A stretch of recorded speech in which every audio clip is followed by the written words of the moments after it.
যশোরে প্রায় 1 কেজি স্বর্ণসহ এক ভারতীয় নাগরিককে আটক করেছে বর্ডার গার্ড বাংলাদেশ বিজিবি।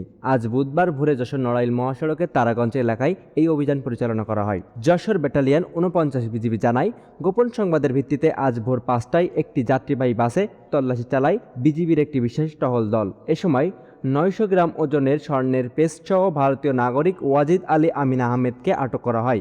আটক ওয়াজিদ ভারতের মহারাষ্ট্র রাজ্যের বাসিন্দা। তার কাছে শুধু স্বর্ণই নয়, উদ্ধার করা হয়েছে সংযুক্ত আরব আমিরাতের দিরহাম, আজারবাইজানের মানাত এবং ভারতীয় রুপি সহ বিপুল পরিমাণ বৈদেশিক মুদ্রা। বাজুসের মাধ্যমে পরীক্ষা করে নিশ্চিত করা হয়েছে উদ্ধারকৃত স্বর্ণ সম্পূর্ণ খাঁটি। জব্দ করা স্বর্ণ ও মুদ্রার মোট বাজার মূল্য প্রায় 1,93,42,000 টাকা। বিজিবি আরও জানায়, আটক ওয়াজিদ আলী গত 20 এপ্রিল মুম্বাই থেকে দুবাই হয়ে ঢাকায় আসেন। আজ সড়কপথে সাতক্ষীরা হয়ে তার সীমান্ত দিয়ে ভারতে প্রবেশের পরিকল্পনা ছিল। বর্তমানে জব্দকৃত স্বর্ণ ও মুদ্রা ট্রেজারিতে জমা দেওয়ার প্রক্রিয়া চলছে। আটক ব্যক্তির বিরুদ্ধে আইনগত ব্যবস্থা নেওয়া হচ্ছে। সীমান্ত এলাকায় চোরাচালান প্রতিরোধে বিজিবির এই কঠোর অবস্থান অব্যাহত থাকবে বলে জানানো হয়েছে।